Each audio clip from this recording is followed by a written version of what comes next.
there was no minutes restriction, right, for Zion. There was no hard number. And I take David Griffin and Alvin Gentry at their word that they were truly leaning on their sports science staff to tell them when it was the right time to take Zion out, when it was the time to put him back in, and when it was time to shut it down for the night. So they did that at just about the 19-minute mark, right after Zion had scored 17 consecutive points. I don't know if you're a big Seinfeld fan, but this was almost like a Costanza moment here. Oh. Leave on a high. Oh, okay. I know that part. I know that part.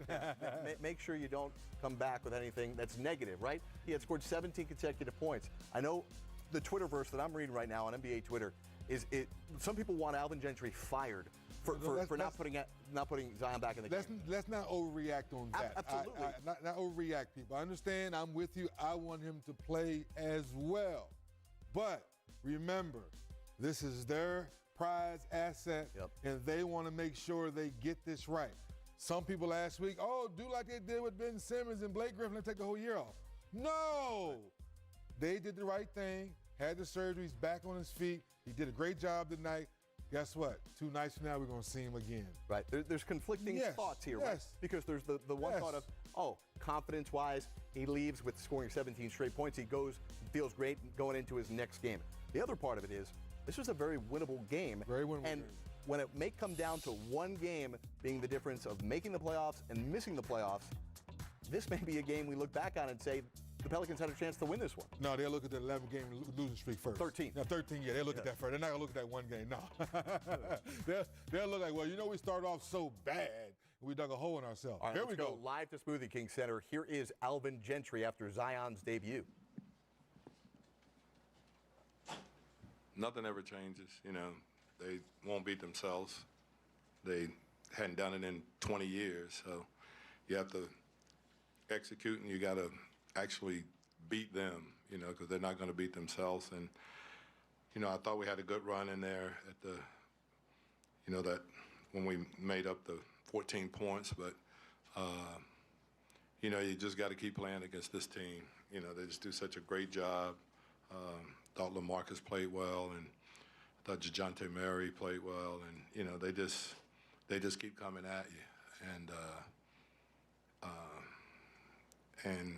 they're as good as anybody in the league is executing what they're trying to do, getting the ball to the right people in the right situation. So I was happy. We just had a struggle. They took us out of the rhythm that we've had, over the last, 2 or 3 weeks. They took that away from us. They did a lot of switching, which bothered us some. And we just didn't shoot the ball well. Partially them, partially we just didn't shoot it well. What did you think about the burst from Zion there in the fourth quarter, especially considering the way you started? Like I said, it was going to be a learning experience either way. If he played well, if he didn't play well. I think the big thing is that he was much more aggressive during that situation. And we had talked at halftime about I thought he was just deferring way too much. And I wanted him to be aggressive, and I knew that he would make some mistakes. But, I think what you saw there is a taste of what, once we really get settled in and he gets settled in, I think you can see that there's a lot of things that we can do with him, and there's a lot of potential there. So it was good to see him do that. But, I just think there's a really, really high ceiling, that he can reach, that he can reach it. So we'll just continue on, and we'll continue to practice. And anybody have any questions, I'll answer. And no, he couldn't go back in the game. Okay, so that don't go there. All right. Just cut from a minute. Just because the medical people said that was it. So. What was just the conversation like with them when he had it rolling and you just had to let him know like, hey, that's it? He wasn't happy about it. I don't think anybody would be happy about it if you were playing at the level that he was playing at, and all of a sudden you had to come out of the game. I ain't the brightest coach in the world, but I wasn't going to take him out in those situations unless I was told to. So. How hard is that for you as a coach to kind of have to balance those two, his future versus taking the player? Well, I think you got to be smart about it. I mean, I'm pretty sure Sean wouldn't take Drew Brees out in that situation. Okay, but I think we've got to be smart about it. I think we understand that we have to look long term and not, one game, short term, put him out there and play him extended minutes.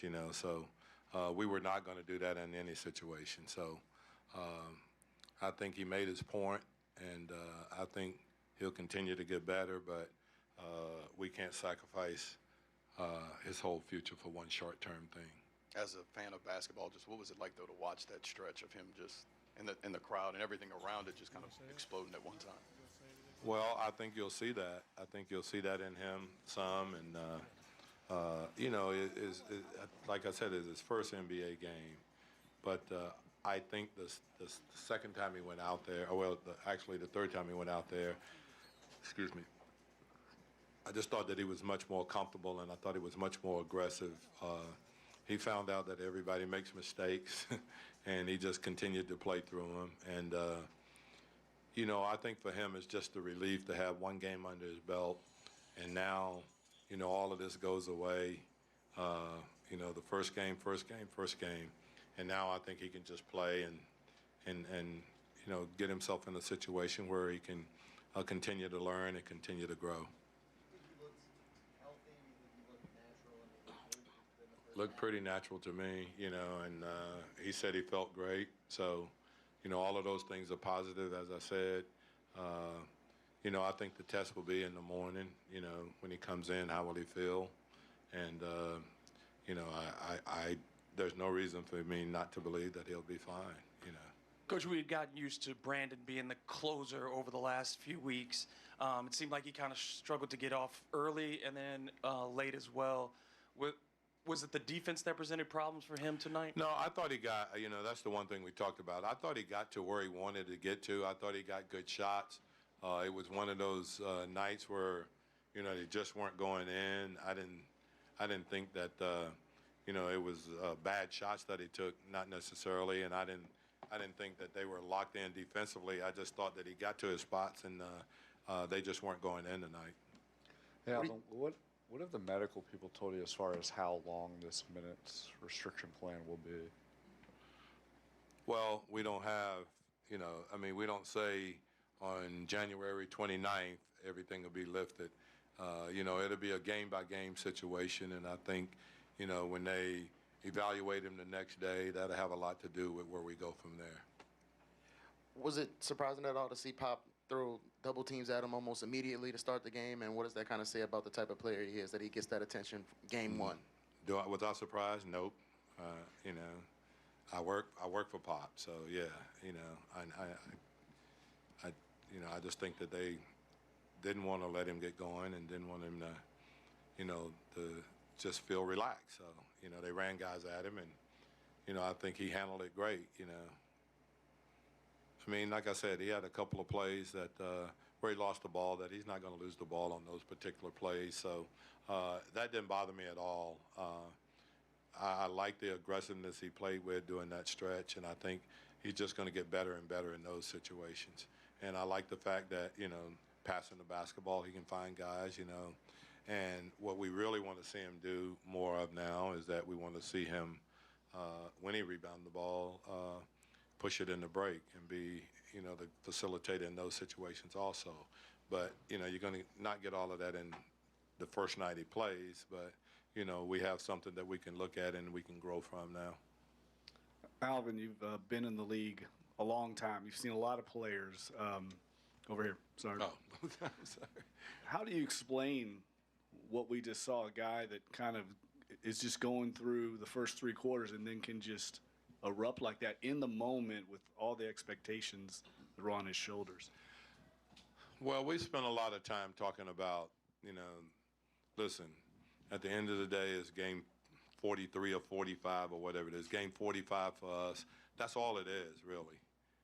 We can talk about anything, but it's the 45th regular season game we play, and we wanted to approach it that way, and we wanted him to approach it that way, that, we're playing a very good San Antonio team, regardless of what their record is, that won't beat themselves, and that, it would be good to play against a team like this because, you know, they're going to make you execute and they're going to make you beat them. And so that's the way he went into the game, you know.